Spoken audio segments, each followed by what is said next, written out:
What's up guys, Mike here, the Detroit Borg, and today we're taking a look at the Surface Studio from Microsoft. This is their very first all-in-one desktop computer. And the version I'm taking a look at here is the fully spec'd up model, which retails for $41.99. So this is a fairly high-end computer with a very specific audience in mind. But this is a really exceptional piece of hardware and design, and we're going to take a close look at it right now. So of course, this is a very expensive computer, and it does come with a very nice box. So the box itself does have some images highlighting its two main positions. The standard desktop view and the drafting position. Now, in order to unbox this, we do have to lay it flat. You'll see a little diagram at the top near the handle. Now, the first thing we'll have to do here is pull the tabs along the side so we can lift up the lid. Of course, to lift up the lid, you have to push in that handle.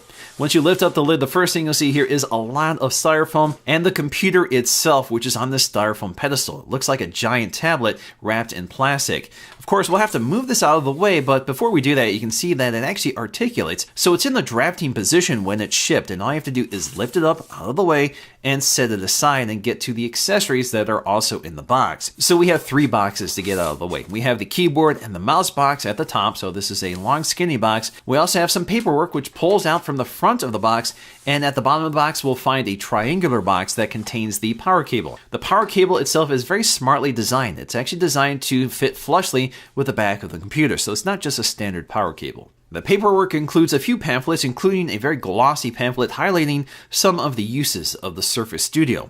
Inside, we'll find a much more practical user manual that explains how to connect it and how to power it on and many of the other features and ports. Now, getting to the accessory box, it comes with three accessories: the keyboard, the mouse, and the Surface Pen. So not included is the Surface Dial, which is a separate accessory. I also purchased this, and it is coming later, and if you want to see that video, please let me know. So first up, we have the Surface Mouse, which is a fairly conventional mouse. It's all plastic with physical clicks for left and right buttons. We also have a scroll wheel, which unfortunately does not support side scrolling. At the bottom, we'll find a battery separator, so this prevents the batteries from making contact until you pull the tab. Now, another very cool detail here is that the battery cover is actually magnetic, so it's really easy to remove it and reinstall it. It's just a very slick design. Now, although it's nothing really fancy here, I actually really like this mouse. It has a really solid left and right click, which is very important, and the scroll wheel is very responsive and made of metal, so it feels very nice. Next up, we have the newest Surface Pen, which is designed to work with a variety of Surface products, including the Surface Studio.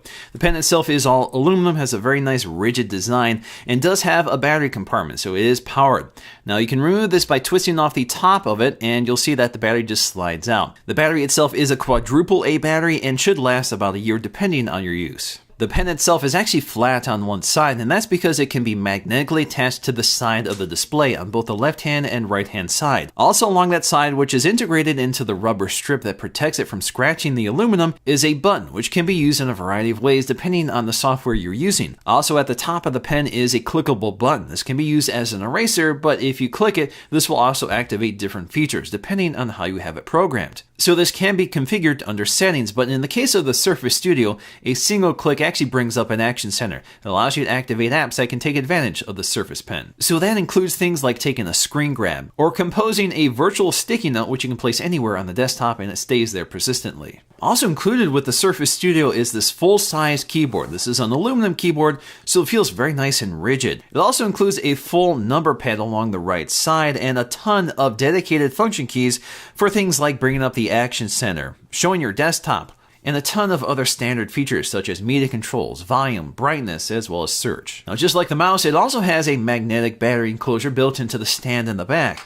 And you can see inside we'll find two AA batteries pre-installed, and if you want to activate it, you just have to pull the tab. Also along the other side, you'll find a Bluetooth pairing button. The keyboard itself does feel a lot like the previous generation of the Apple keyboard, the one before the Magic Keyboard, with a lot more key travel, but it does feel a little more solid and less wobbly. Now, getting back to the computer itself, it is wrapped in lots of plastic, but they do make it very easy to remove. So the first thing I want to do here is remove the styrofoam block that cushioned the computer when it was laying in its drafting position. We also have some plastic covering the chrome along the hinge. This protects it from scratching, and it's very easy to remove.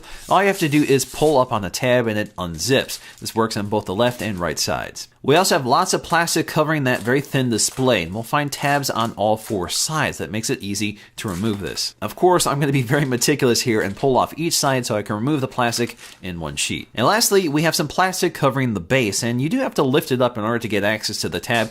And otherwise, all I have to do is pull up and it pulls off in one sheet. So in terms of design, it's really stunning. It's all aluminum, chrome, and glass. The only plastic you'll find here is on the bottom of the pedestal, which is part of the cooling system. It also allows the computer to be moved around and repositioned without sliding across the table. Now the first thing I'm going to do here is boot it up for the first time, and you'll see that the power controls and the volume keys are along the lower right side, very much like a tablet, so it's kind of unusual to see that here, but it is really easy to access. Now the setup process does include configuring the Windows Hello feature, which allows you to use your face to log into your computer or to make purchases within the Microsoft Store. Now Microsoft spent a lot of time focusing on the display technology here. This is a very unusual display in a number of ways. This is a 28-inch pixel sense display with a 3:2 aspect ratio. The display itself is laminated to the glass, and the panel is very thin at 1.3 millimeters. According to Microsoft, that's the thinnest LCD monitor ever built. The enclosure itself is only 12.5 millimeters thick,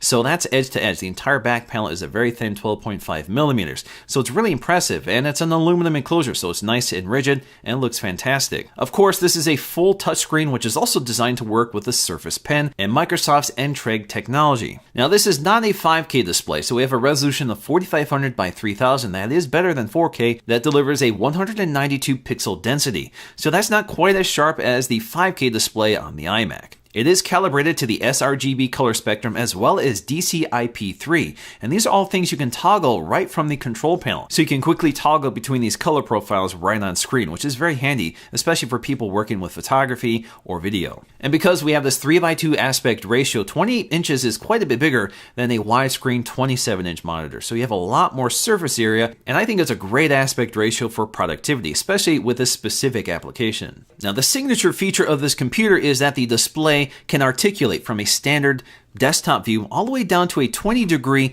drafting view, and you have lots of variable in between. And the hinge itself is called a zero gravity hinge, so it's very easy to use, and it's able to maintain a position so it doesn't move when you're interacting with the display.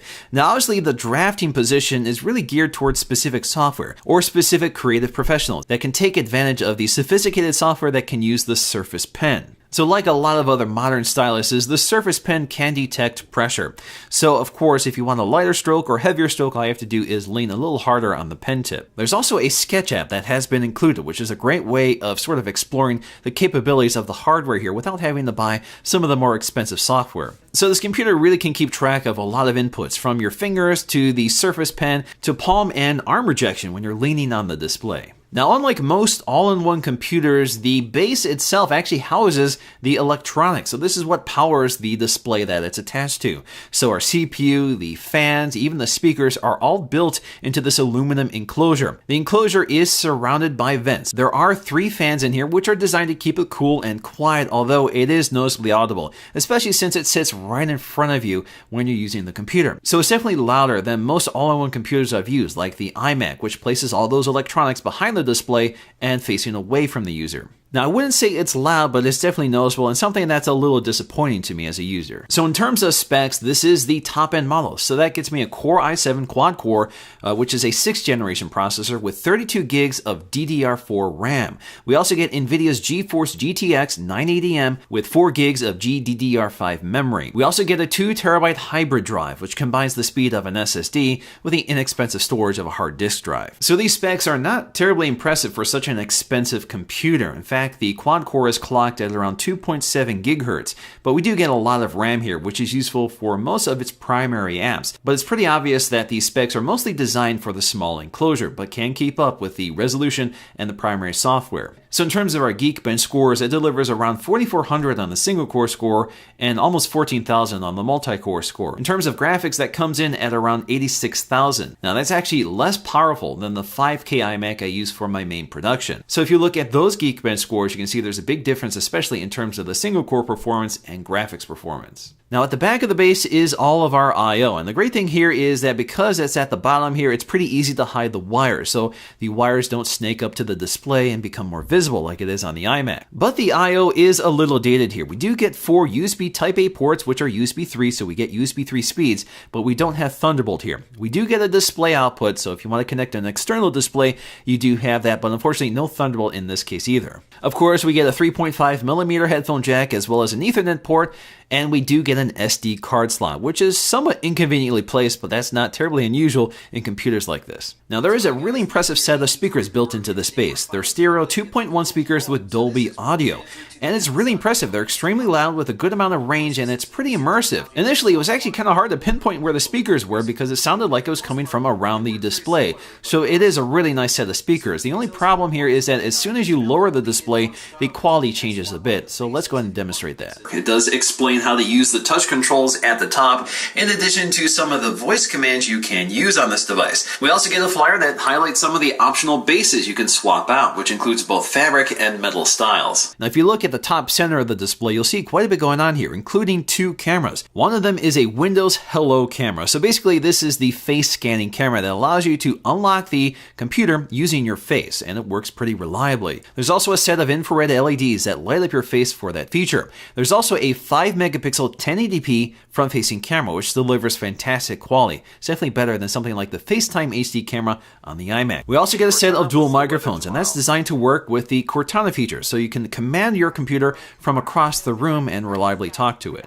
Now this is a feature that's turned off by default, so you'll have to turn this on under Cortana settings. You can also train it to your voice, so not everybody can access this. And unfortunately, it only works if the computer is awake, not when it's sleeping. Now I do a lot of video editing on this computer and it works fantastic, so 4K projects with this large display look great and it seems to be able to keep up with it. It also goes without saying that this definitely is not a gaming computer, although it can keep up with some major new titles. But you'll have to scale back performance and you definitely can't game at the native resolution. But of course, I'm not the primary target for this computer. I really don't have a need for a touchscreen or a digitizer because I'm not that sort of creative professional. So if you can, there's a ton of benefits to having this large screen and this fantastic display technology. But it's also a really nice all-in-one computer. It's got a great touchscreen, a fantastic display with a lot of screen real estate for productivity. It's got a great audio system, but there are a few complaints that I have, and that includes the sound coming from the bass, which is a little too loud. In fact, that means I can't use it in my studio because it makes too much noise for the microphone. It's also a little expensive for a computer with somewhat outdated specs and I/O, so it'd be nice to see these updated next year. But otherwise, if you are a creative professional that needs a touchscreen and a great digitizer,